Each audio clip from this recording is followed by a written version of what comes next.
Check test 1 2. Hello friends. Checking 1 2 audio. Looks like we got audio. Yes, we have Check audio. test. Okay. Hi. Good evening, everybody. I hope everybody had a good week. I'm going to start off tonight's broadcast by apologizing profusely for last week's debacle.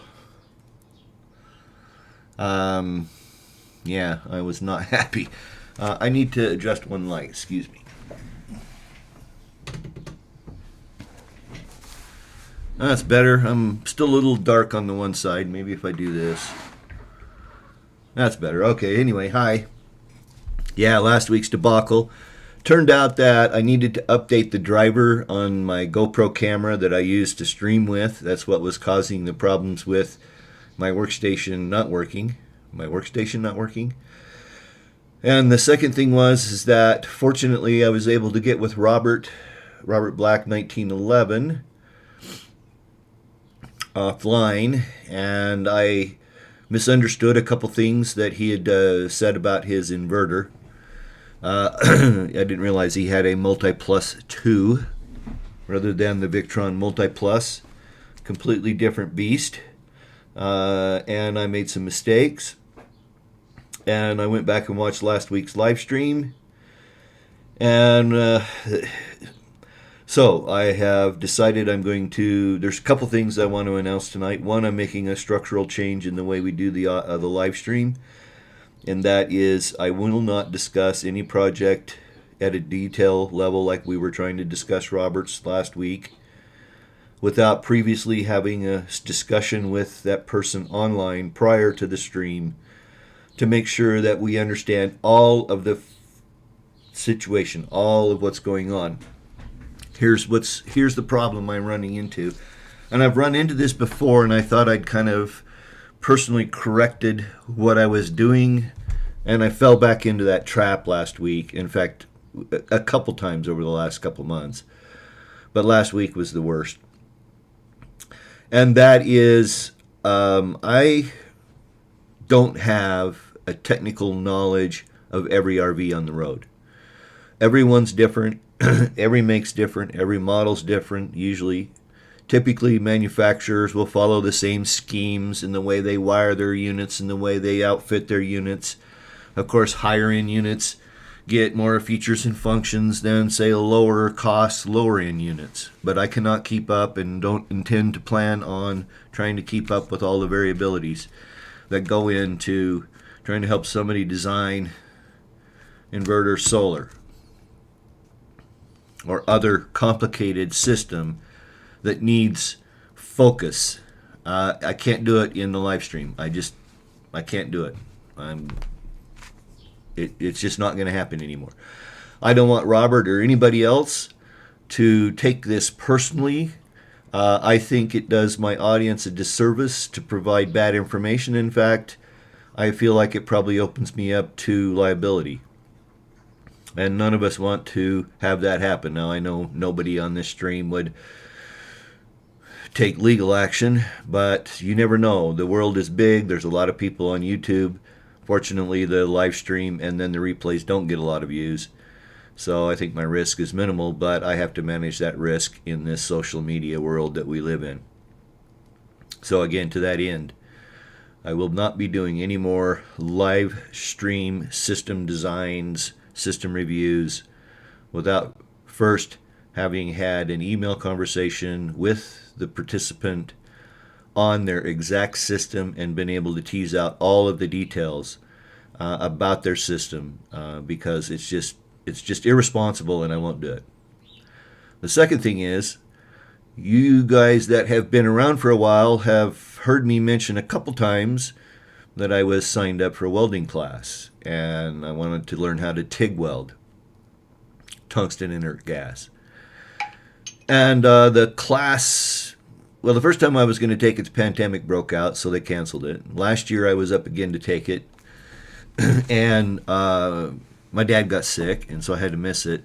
But it's come up again, and I was on a waiting list, and I was called yesterday. And so for the next 6 Tuesday nights, I will be taking a TIG welding class that will last from about 6 till about 8:30 Mountain Time. So I'm going to reschedule the stream. And tonight I want to ask folks what night works best for you guys. I know we pretty much have the same 20 or 30 people on the live stream. Those that watch the playback, they don't care. But those of you that are on the live stream, I want to try to accommodate your schedules as much as my own. And so any night, Monday, Wednesday, or Thursday, just no Tuesdays for the next 6 weeks. And we'll probably go back to Tuesdays the third week of July. But yeah, I'm excited to be able to take this class. Let's go over to the chat and see who all is in tonight. Hope you all understand my position on not wanting to share in bad information. It's just not responsible, and we're not going to do it anymore. Scotty's in, Gary D's in, Kevin's in. Hi guys. George, aka Dad, jumping in from our house in Massachusetts. You finally made it home. That's great. He says it feels funny to be in a house again. And then also he drove through the smoke filled sky from Michigan to Mass over the past 4 days. Now you know how it feels to live in the West, because we have that, and sometimes worse in the summers. But I saw some news footage from the East, in Ohio, as a matter of fact. Tim, you got smoke there in Ohio, where you're at? But they said Ohio to basically the Pacific or the Atlantic Ocean is just it's just thick, and we get weeks like that here in the summer in the West, as I'm sure you all know from watching the news. Eric Myers is in from Southwest Idaho. Hope you're enjoying yourself over there, Eric. It's a beautiful part of the state. Robert Black is checking in. Hi, Robert. We're going to chat briefly about Robert's project here in just a minute, just to kind of let you know what we got going on. Tom Downey checking in from Whidbey. It's a goose evening. Your voice recognition's awesome, Tom. Great day, sunny, warm, and 76. Yeah, currently it's like 79 here and a nice sunny day. We've been under the threat of thunderstorms. In fact, I was looking just before the stream started, and it's looking pretty dark out there to the south of me. So, and there was a thunderstorm warning issued on the EAS about 20 minutes ago that I heard come across.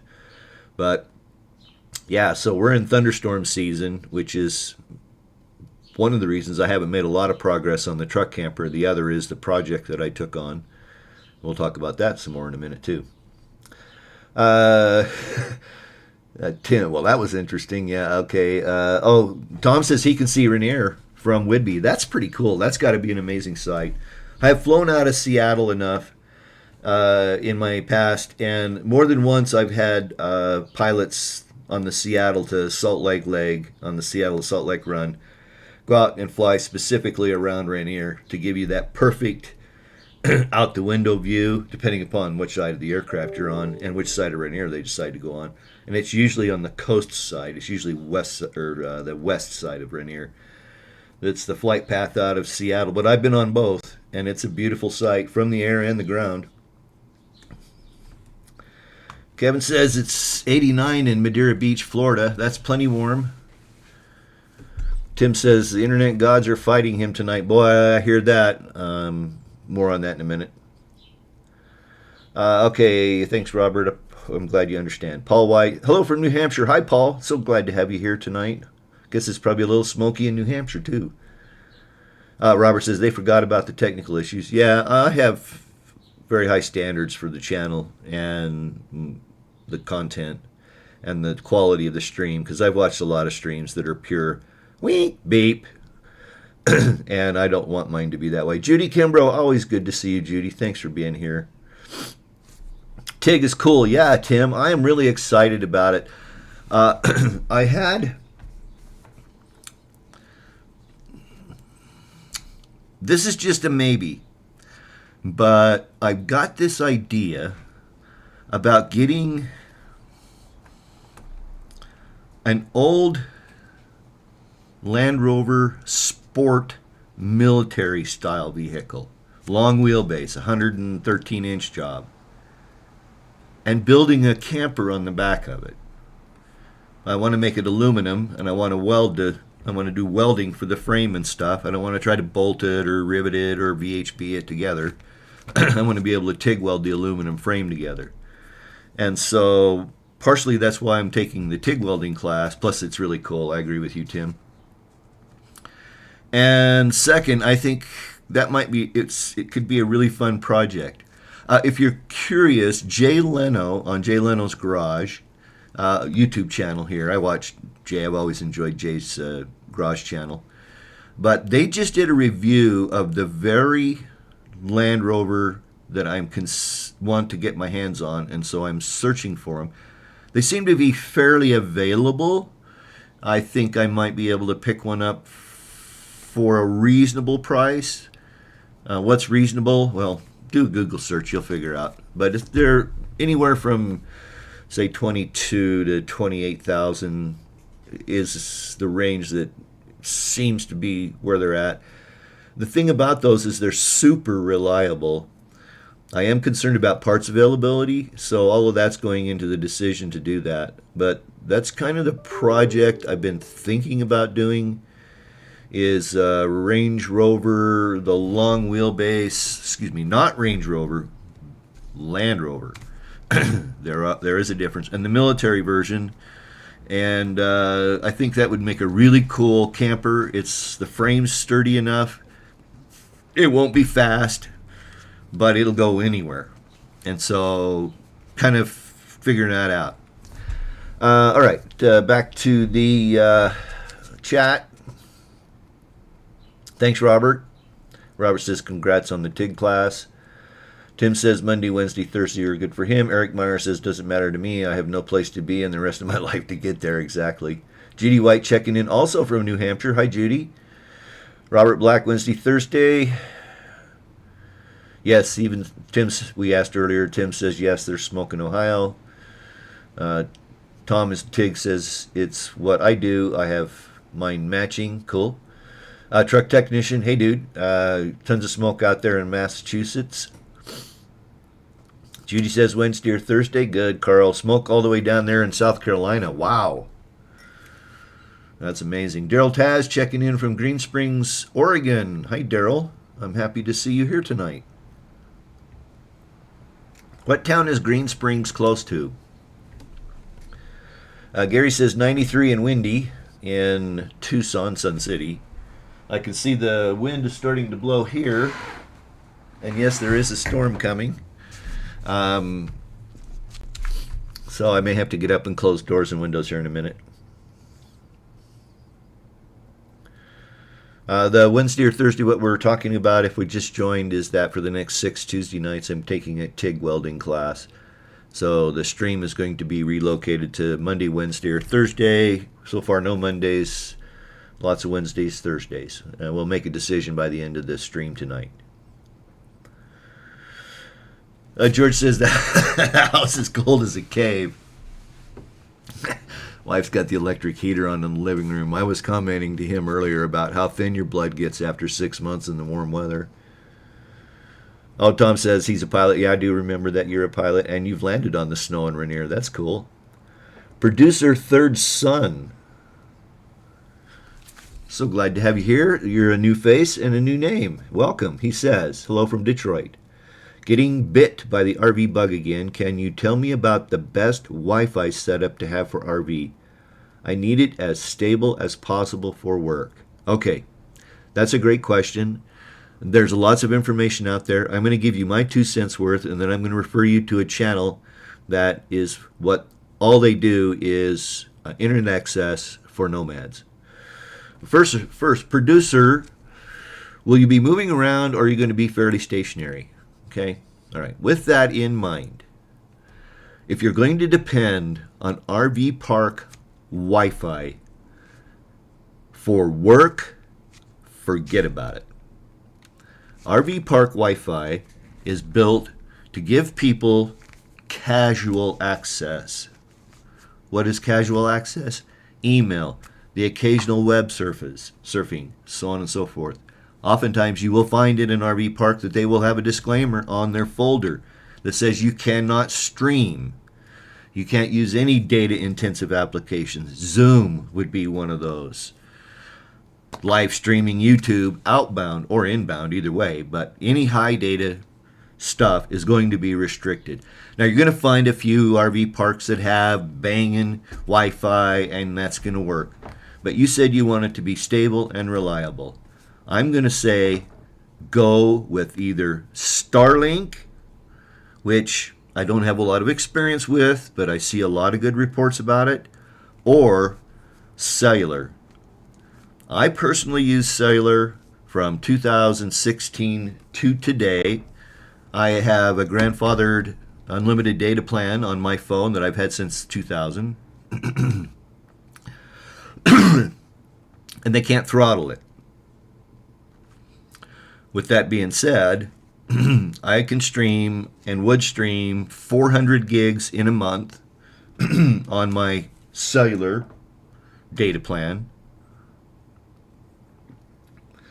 And if you're going to be in metropolitan areas or in areas, say, close to the highways, where you typically find either a 4G or a 5G signal, then you're not going to have shouldn't have a problem with Wi-Fi.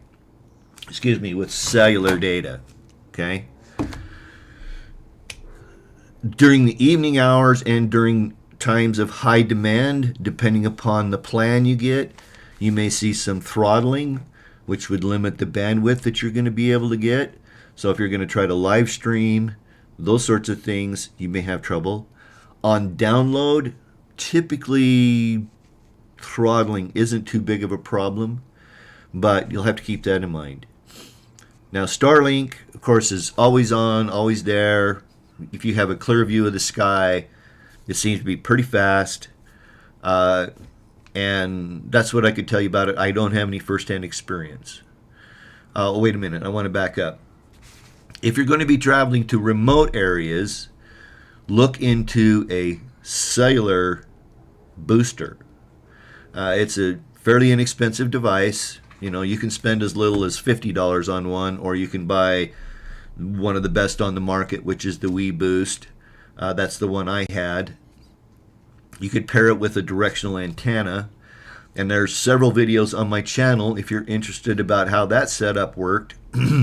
Just search for cellular data or internet access on the road on my channel. You'll find probably 5 or 6 or 7 videos around that. Me installing the directional antenna, me installing the Wii Boost, me showing you how well it worked, and so on and so forth. Okay, the last thing I'm going to say is Mobile Internet Resource Center. YouTube channel. Search for them on YouTube. Mobile Internet Resource Channel. Banging guys. They know their stuff. They've been doing this for years, 10, 12 years or so. Cherie and Chris are the main hosts. There are occasional other hosts that they've got people brought in that are helping with produce some of their content, because as with everybody, it's hard to stay up on everything. So certain people will be reviewing certain aspects of it, but you're going to find every bit of information you could ever want to know about Wi-Fi in RV parks or using Wi-Fi, cellular data, cellular Wi-Fi, Starlink. So go over there, Mobile Internet Resource Center. Okay. I hope that helps, producer. Let's see, trying to catch back up here. Of course, if you have any other questions, throw them in the chat down there. Paul White, MIG is a very versatile type of welding, but TIG can do a lot of finer, small work and is also versatile. It's a little costly to get set up. Yeah, I've got a flux core MIG, I hate. And so I'm going to change up to a gas MIG. Plus, I guess probably because my welder was cheap and it's like 15 years old, it was one of the things I had in storage when I was full-timing. So I've done a little bit of work with it lately, but when I say lately, over the last couple of years, and it's been disappointing. So I'm going to get rid of it and go. I'm going to get, excuse me, a TIG MIG set up.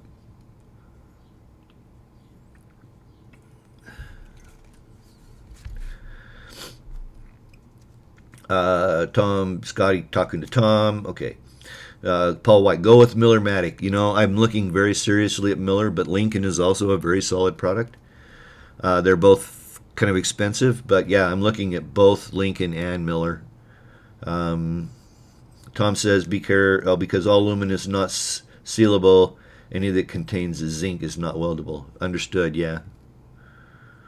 Tom Downey, any day is fine. Okay, we'll do. Oh, Judy, TR, me and Paul are married for 41 years. We're just each watching on our iPads. Cool. Are you in the same room? That's funny. Let's see here. Okay, Scott. T-Mobile Home Cellular. Okay, Scotty was responding to producer and me. Used T-Mobile Home Cellular Internet, and it worked quite well down in Oregon coast. I did run a booster at one of the parks. There you go. Producer, he says, that was amazing. Thank you so much. I'm on it. Okay, cool. Truck technician. If you're doing a ton of aluminum welding, a pulse MIG is the best. I'll try and post a good video of a guy doing a big welding project. I watch, what is it, Matt's Off-Road Adventures or Matt's Off-Road Recovery? What is it? It's not Matt's. It's whatever it is. It's a fairly popular channel. They go out in the desert and they haul dumb, like, dumb isn't a good word. They haul unfortunate people who follow their GPS where it shouldn't follow them, or they go into places where they have no business being in a two-wheel drive vehicle, and they go rescue them. What's it called? Somebody help me out. One of you guys have got to be watching it. Matt's Off-Road Recovery or something like that. They've got 1 million, 3 or 4 subscribers. Anyway, they were working on this big tow truck, the world's biggest tow truck or off-road tow truck or something. I think that's what they called it. But they got one of those Miller-Matic pulses, and I was impressed. Even people who had very little experience welding with that pulse welder, once they learned how to run it, it laid a very good bead. So, yeah, I might look into pulse MIG for sure. Thanks for the heads up. Judy says, yes, they're in the same room. That's hilarious. Okay. Tim says, the chrome covers are starting to fall off. The jam nuts for my wheel simulators. Anyone have good resource for these replacements? These are the big ones for the Freightliner, 22 millimeter thread. Yeah, you know, Tim, I bought replacements for mine at Flying J Truck Stop somewhere in Missouri. Let me think about it for just a minute. Was it Missouri? Yeah, right there in the corner. What's the name of that town? Harry Truman was from there, and then Colonel Potter on MASH was there from there. It's right there in the corner of the state. Help me out, folks, in the corner of Missouri. Anyway, I bought mine from a truck stop place and replaced them. But I had a couple because there's only 2 that screw on, at least on my wheel simulators. There were only 2 that screwed on, and the rest were sort of folded over, seamed on. And I had a couple of the ones that were seamed on, and I actually ended up pulling them out, taking the lug nut covers that I got, and I just took and I split the lip of the cover a little bit, put it through the hole to the depth I wanted it, and then peened over the lip, and it worked out perfect. But I thought I saw, well, I don't remember now. I thought I saw something recently. Oh, it might have been on Facebook, on the Newmar owners group. Tim, I'll look at that again because I think somebody posted a link to a place for those, and it was on a Freightliner chassis too. So it'd be I'm pretty sure the same size. Tom says, get a Lincoln that will do 3-way. You'll need a tank with argon. Yeah. Laser welder. Kevin, if you'll go 80% of that with me, I'll buy it. Because my budget isn't $15,000. Truck technician, HTP Pro Plus 220 MTS. Thanks. I'll look into that. Yes, only 2 that hold simulators on. I will check. My covers have been peened to death.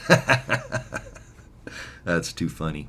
All right, it's about half past. This is about the time of the day that I like to do my live commercial, and that is, if you like the content, please give me that thumbs up. I always appreciate that. If you're not subscribed, do subscribe.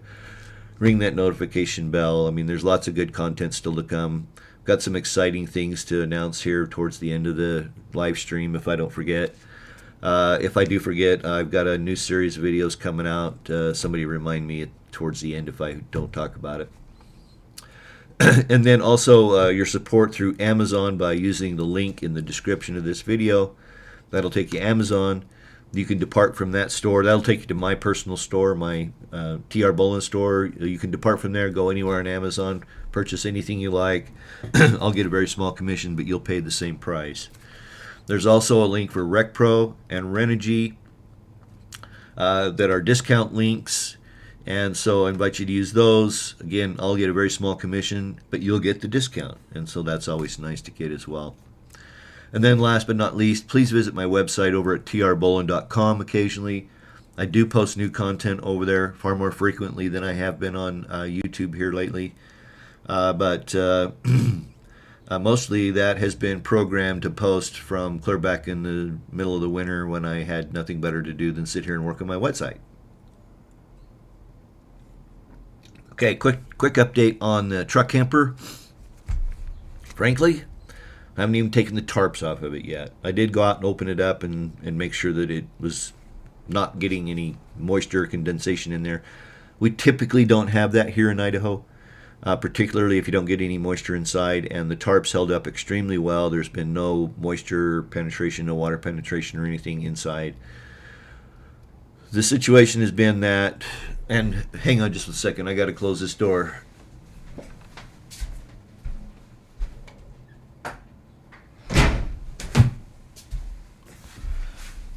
Because the storm is coming. But we keep having this. These afternoon thunderstorms, they'll start around 1 or 2 o'clock. And some days you get drilled, like on Tuesday, Monday, Wednesday last week, sorry. I always kind of time my week to the live stream day, Tuesday. Wednesday last week, we had a whole bunch of hail that just shredded my hostas. And so they look like crap and will the rest of the year. But I haven't, it takes about an hour to get the thing unwrapped and to get the tarps set up, so I've got sun tarps, and it's just not worth the effort. By the time you go out, you spend an hour, you work for an hour and a half, then you got to cover it back up because the rainstorm comes in. The second thing is most of you know who've been watching the stream know that I picked up this kind of side project where I've been helping local real estate office, a friend of mine who's the manager there, do the technical side of the relocation. That's one of the things I did in my past life as an IT geek. And frankly, now I know why I retired, at least from that. It's been a lot of work. I'm going to cry and whine here for just give me a minute. Bear with me. Whenever you walk into an organization that's organically grown like this and you have stuff piled on top of stuff, piled on top of stuff, and I'm talking about technical stuff. So you got this widget that does this for the network. You got this widget that does this. You got this widget that does this. They were never installed at the same time. They weren't installed by the same people. They were ordered and set up specifically to answer one problem without regard to how it would impact the other issues that might be going on. Excuse me for just a minute.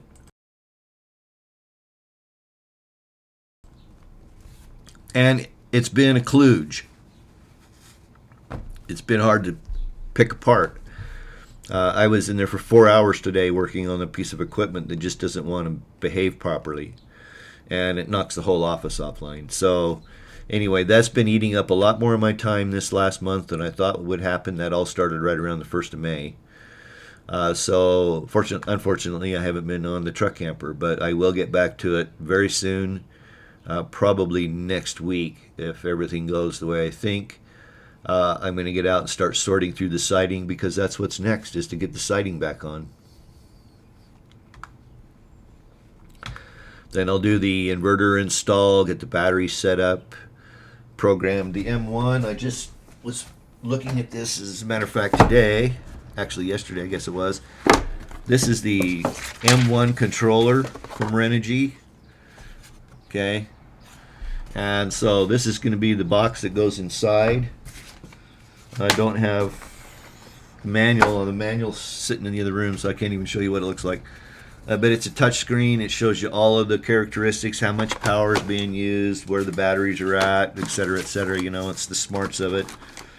And so I'm excited to get that installed. That'll all be coming up. I expect that the Renogy install videos to probably start running, I'm thinking maybe the second week of July, maybe third week of July. But stay tuned. I'll keep you up to date. And of course, those videos are the videos that premiere on Monday nights, and that will continue. Something else happened in the last couple months that I hadn't really talked about much. A very close friend of mine who I'd worked with for years and years and years from the Colorado Springs area. He's way south of Colorado Springs, but he basically was out of Colorado Springs. Was a guy that he passed away. His son was going through his estate and turned up something that I had totally forgotten I had done. I figured I'd lost it.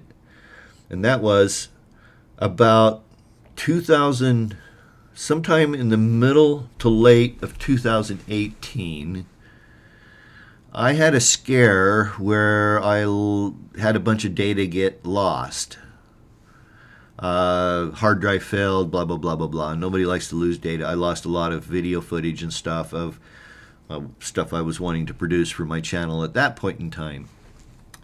However, in early 2018, I had made a duplicate copy of all my data up to that point, put it on a portable hard drive, and sent it to my friend David.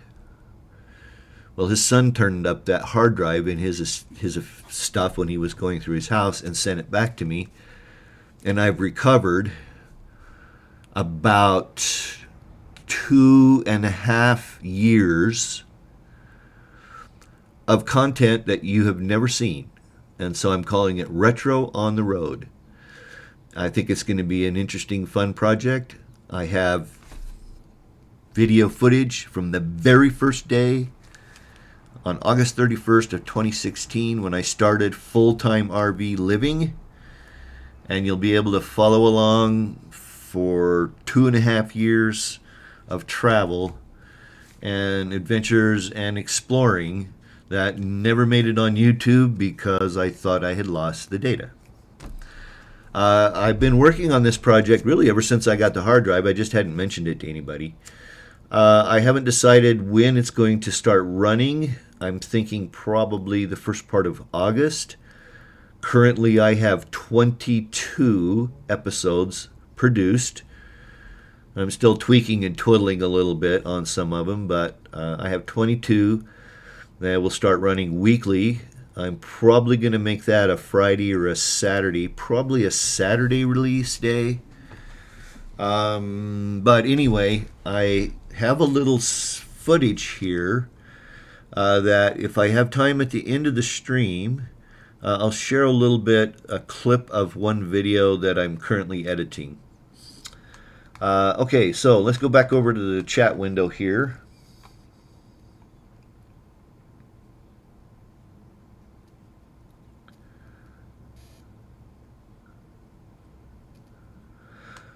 Okay,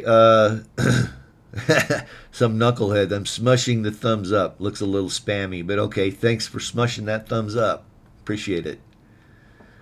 Green Springs is near where I am, is Mountain View, Oregon. We're going east as Keno. Okay.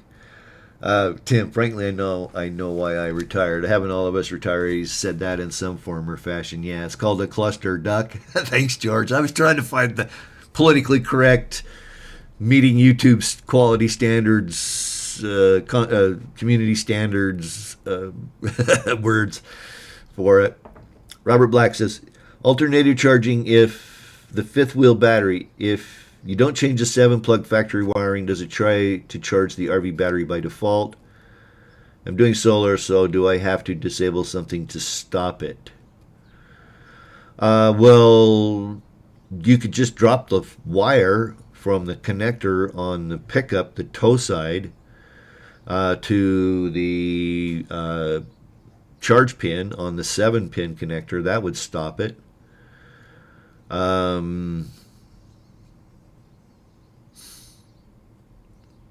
Or cut the wire on the trailer side, on the fifth wheel side, you know, close enough to the outlet. If you decide you wanted to reconnect it, you can. But that would disable it. I don't know what your tow vehicle is, so I wouldn't be able to comment specifically on how you might be able to disable it anywhere other than at the connector, at the 7-pin connector. But yeah, that would be two ways that you could do it. You could just cut one of the wire on either side of that connector, keep it close to the plug, and then of course cap it off if it's on the truck side, on the source side, because that wire will be hot. You want to cap it off on the trailer side too, you know, so you're not shorting out. But that's probably the way I would do it.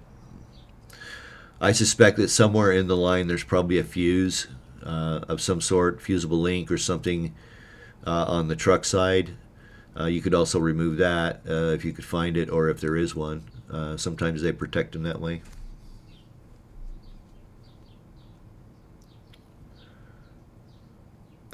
Paul White, will I be running TIG videos too? No.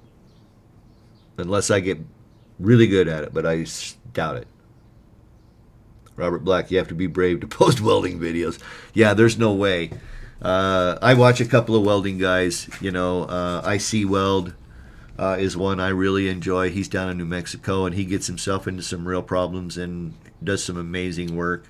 It's amazing what those guys can do that are fixing excavators and, you know, with broken booms and that stuff.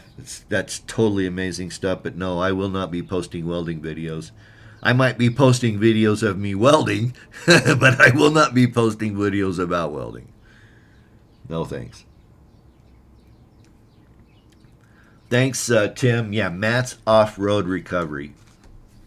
They're down. He's down in Hurricane, Utah. That's the St. George area, and so a lot of people get in the desert out there and get in trouble. It's pretty interesting and fun channel. John Sanchez saying hello. Hello, John. We're so happy to have you here tonight.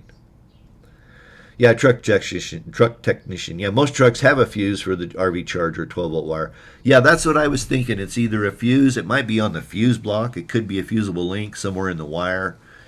But yeah, that might be the best way to disable it. That way you just don't have any current, any voltage on that wire at all.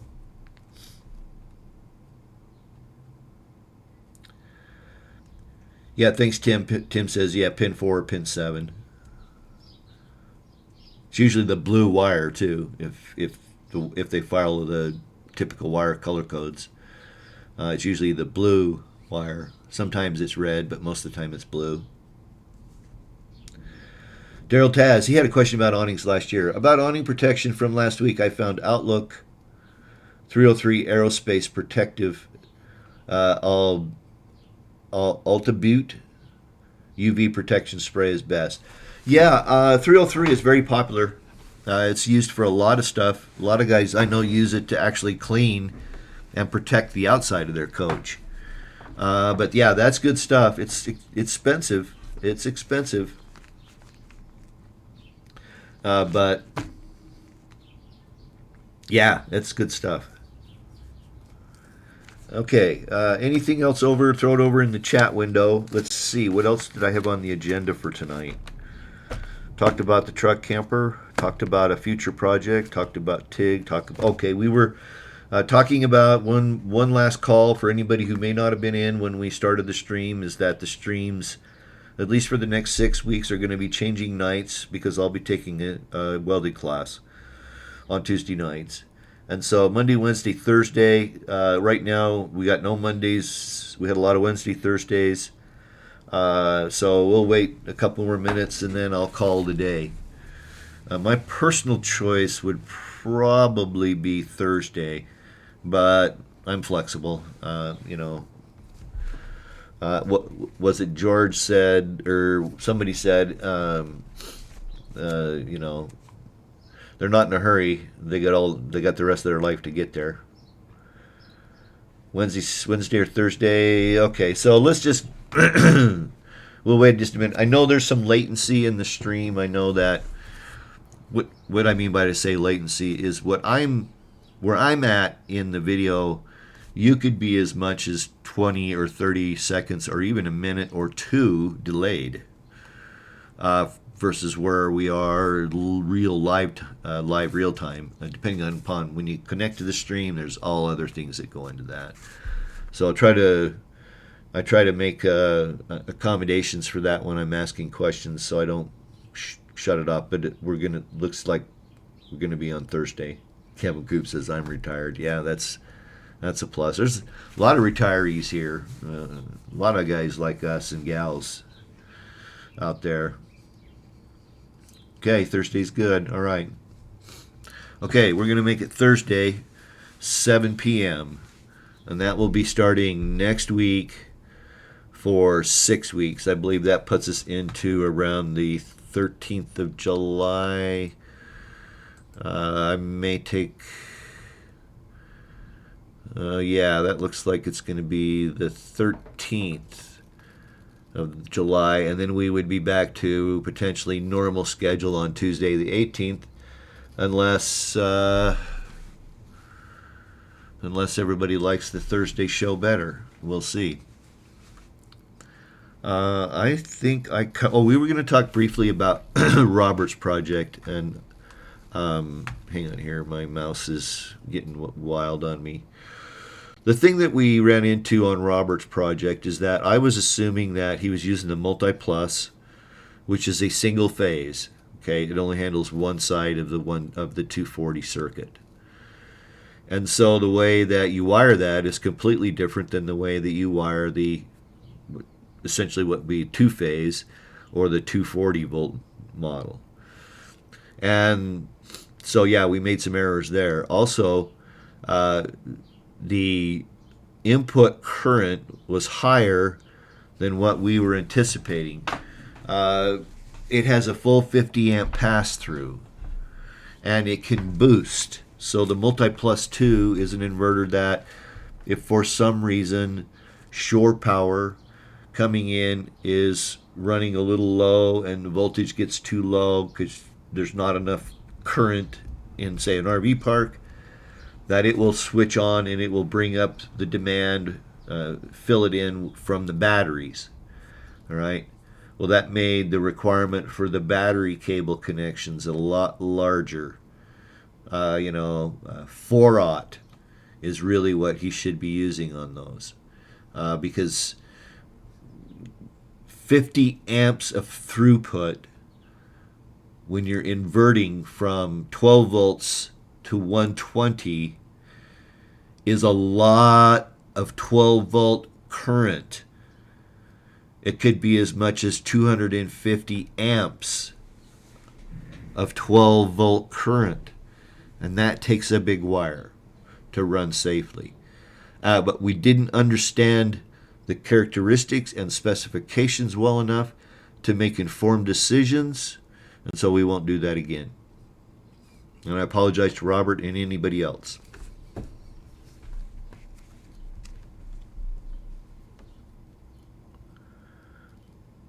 Daryl says any day's fine with him. Cool.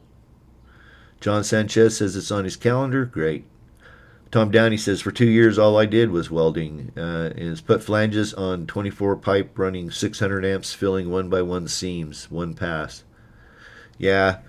After a while, I mean, watching a good welder is amazing. I mean, what do they call it? Stacking dimes, and they have all these terms for it. I've seen some amazing welds, and then I've seen some really crappy ones. and typically some of the welds I make are pretty crappy. I've gotten better over the years, but when I started stick welding a long time ago, and I actually got sort of good at stick welding, at least on mild steel. But I got friends that could stick weld stainless, and it just, they make you cry with the quality of their welds. All right, so we're here to talk about RVing and kind of just about anything else that we want to talk about, really, but we tend to try to talk about RVing. And so yeah, we'll just hang on here for a bit more for any more RV relating questions or stuff that you guys want to review. Let me just see if I can. I'm going to do a little bit of shuffling here. I'm going to see if I can bring this up and give you we got a few minutes here. Hang on here. I'm getting some stuff started over here so I can connect to my let's see, I think I want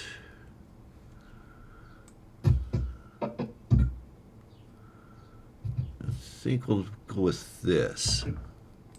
All right, so let's see here. Let me just do a little bit of reorganizing here real quick. Get this over here. Let's get this queued up. I'll make a few minor changes here, folks. Just a second. There's this. All right, and then this. Okay. All right, so here's the setup for this. You're looking at the application Premiere Pro. This is what I edit my videos in. This is one of the episodes I'm working on right now for the new series I'm calling Retro on the Road.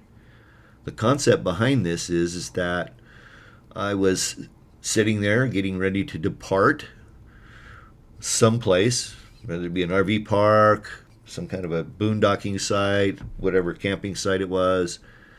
We would talk, reminisce, chat, whatever, and as we drove along to the next site, and I think I'll just let you watch, let's go for 4 or 5 minutes here, and then I'll cut back, and then we'll talk about it, and you guys can give me some feedback.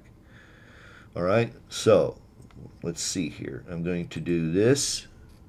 I am going to pop this up. We'll get this started. I'll bring this screen up full screen, and away we go. Well, good morning. Time for another edition from the cockpit. Here we are on September 9th, 10:54 in the morning. We're headed for Island Park, Henry's Lake, Idaho. Jacks are up. Safety check's done. Parking brakes off.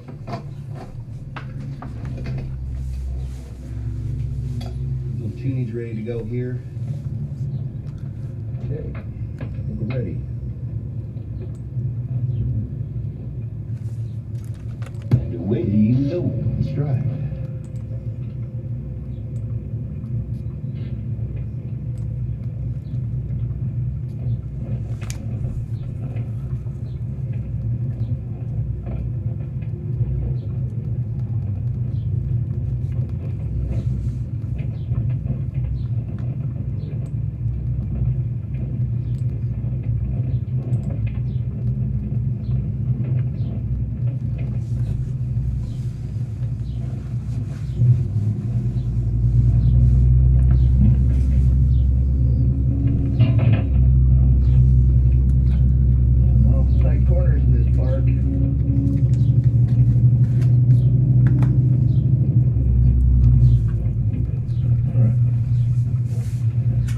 I generally like to pull ahead a little bit, make sure everything's good on the back. So I'll be right back.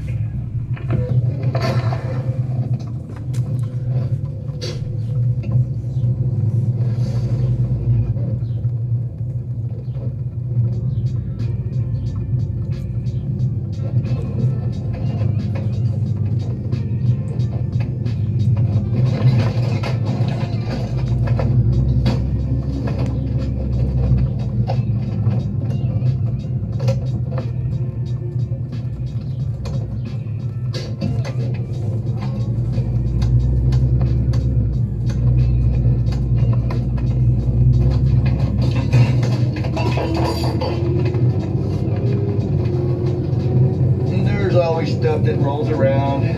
Somebody lost their oil stick. They're going to be hating life. Those things are expensive.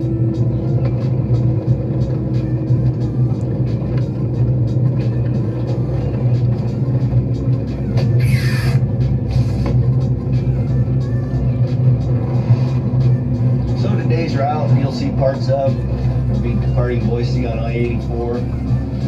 We're going to turn off at the Bliss exit and take US 26 out across the Idaho desert.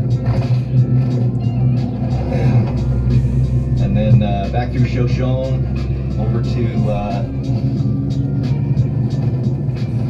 east of Arco. We'll pick up Idaho 33, which will take us into Rexburg. And then we'll pick up 2026 again and roll north up into Island Park.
Well, that's a little taste of what's to come.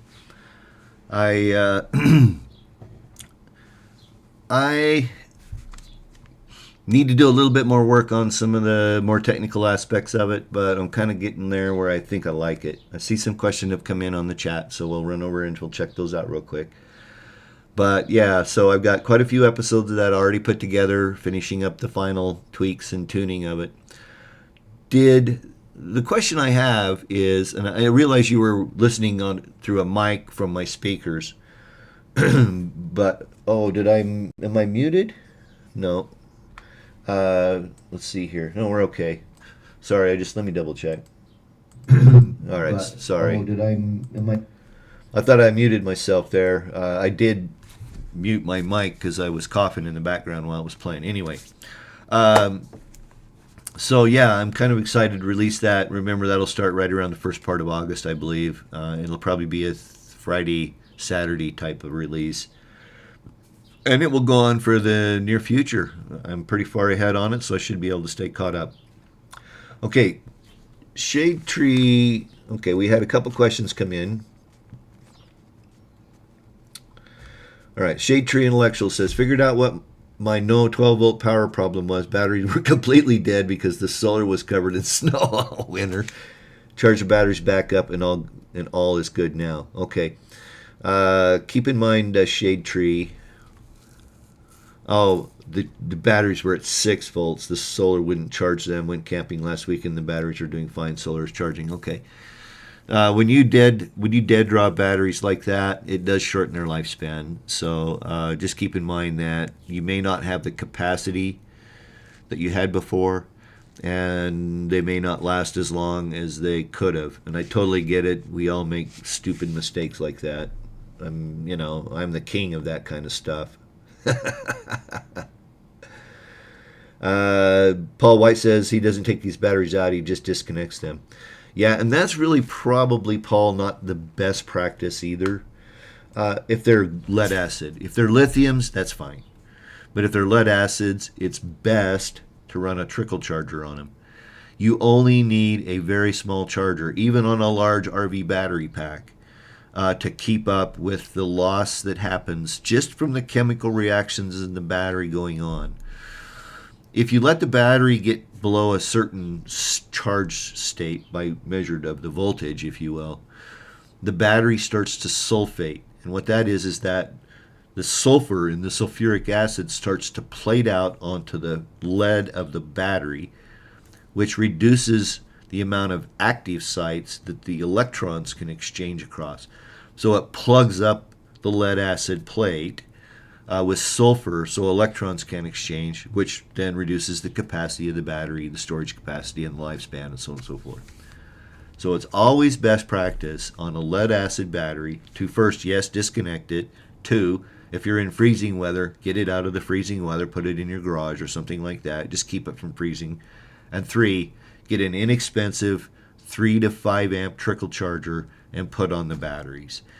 It will greatly extend the lifespan of lead acid batteries. I know that in my RV, my Class A, I got 6 years off my first set of interstate battery GC2s, and that's because when it was in storage, I had it on a trickle charger, and I put it on the trickle charger, and I took a solar panel because I had it covered. I had a really high-tech Class A RV cover, and so what I did was I took the panel from this trickle charger that I added, and then I VHB'd it to the cover, because otherwise my solar panels were all covered. So I kept a trickle charger on that GC2 battery pack, and like I said, I got 6 years out of it, and that's pretty good for a RV battery pack. So anyway,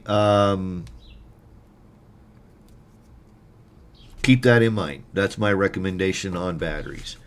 Norco 2x2 has 2 amp chargers. Yeah, perfect. That's a great one, the Norco, Tim.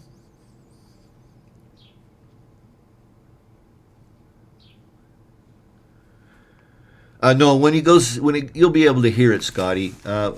Partly, and this is sort of unintentional, but I've discovered that it fits into this ASMR. I don't know exactly what those letters stand for, but it's this idea that the sound is the content that's most compelling. And what I've tried to do is I tried to get that engine sound, that low cat 330 horsepower engine pulling in the background. And I've got some really good audio of it climbing hills when I climbed Monarch Pass out of Pueblo on US 50 going into Montrose, Colorado. Gunnison, actually, is the first night on that particular leg, was Pueblo to Gunnison. But climbing 11,600 foot Monarch Pass, and I got some amazing sounds of that engine just roaring up the hill.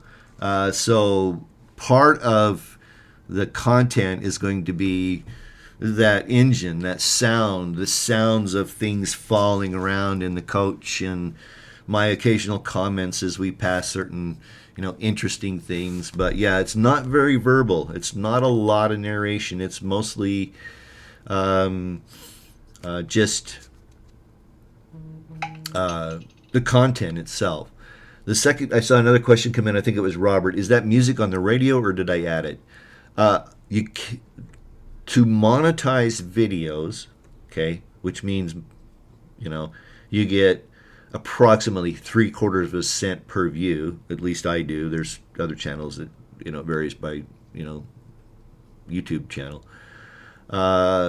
You can't use commercial music, so I can't use music off the radio, and so I added that music. Thank you, Scotty. Kevin Coop, I read sulfate starts at 12.4 and 6 or 6.2. Yeah, that sounds about right. I couldn't think of the numbers right off the top of my head. But yeah, sulfation is hard on lead acid batteries. Paul White, I store in a rented barn at a fairgrounds barn with no access to an AC outlet.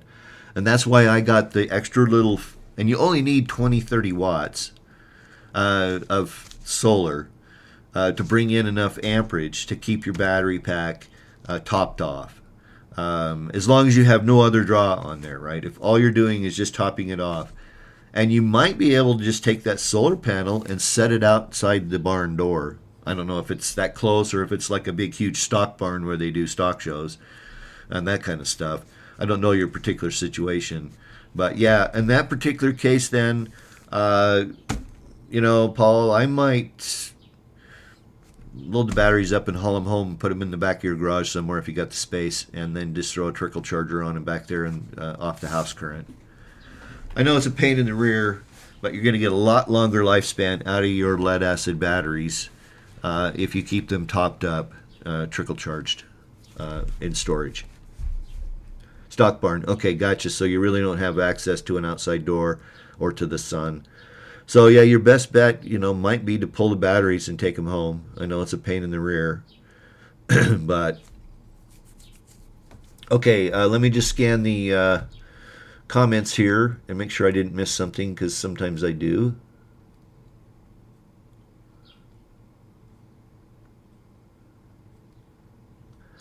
Truck technician. I did miss some. Technician. You can aluminum stick weld. I've seen videos on that as well.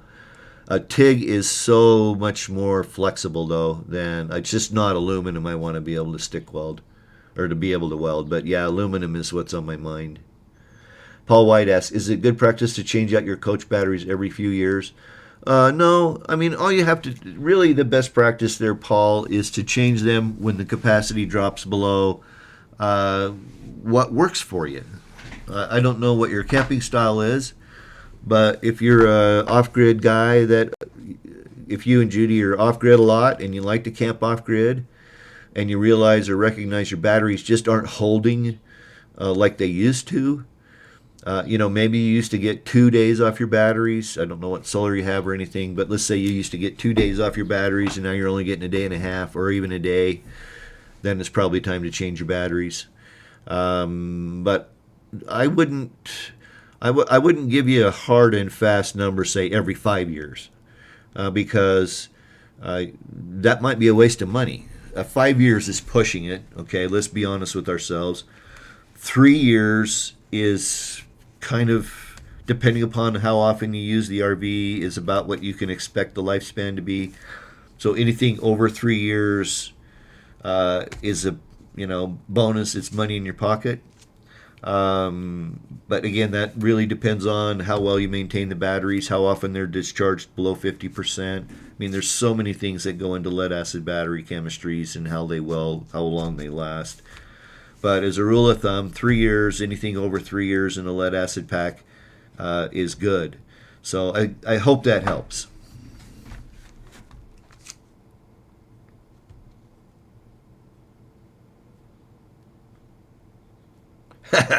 Kevin says, I think that thing needed a wheel spinner. All right, couldn't do videos. Tim, I couldn't do videos. I might get caught giving driving instructions to some drivers. Well, Tim, actually there is one little segment of me really ripping some guy a new one because he cut me off. I don't know how to handle it yet because there's probably 43 beeps in it. Because it was, we're a little after 8, but what the heck, we're just going to keep going. How many people are still hanging with me here? Oh, we got 17 on. That's pretty good. There is nothing more frustrating, and everybody who's driven a large vehicle, fifth wheel, Class A, doesn't matter. These people come along, and this was on an interstate, and they were working on it, and the sign is, lanes closed, lanes closed, lanes closed. And people are just racing by me, and I'm coming to the end of I got to get over. And I looked over, and I saw this guy coming at about 105 miles an hour, and I just said, I was out of lane. I just had to move over. He went around me on the shoulder, throwing rocks and feces everywhere, and ended up breaking my windshield. And he got a diatribe of F-bombs and so on and so forth that I will share, but it will be heavily edited.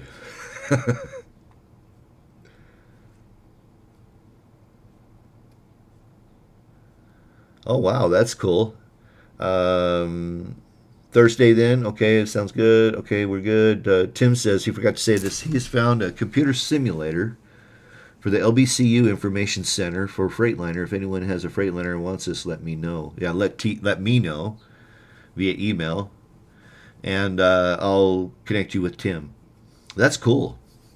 All right, last call. We'll throw it around one more time. Just make sure to let folks know that we will be moving the live stream for the next 6 weeks to Thursday nights, 7 p.m. Mountain Time.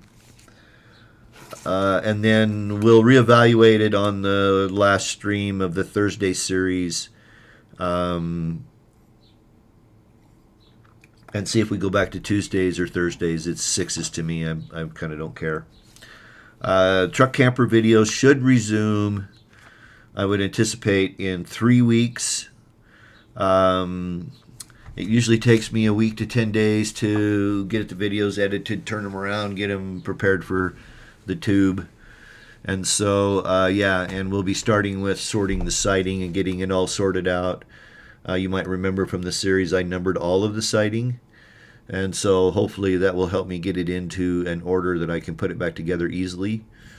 And then, of course, we'll move on to installing the Renogy equipment, the inverter, the Battleborn batteries, all that stuff.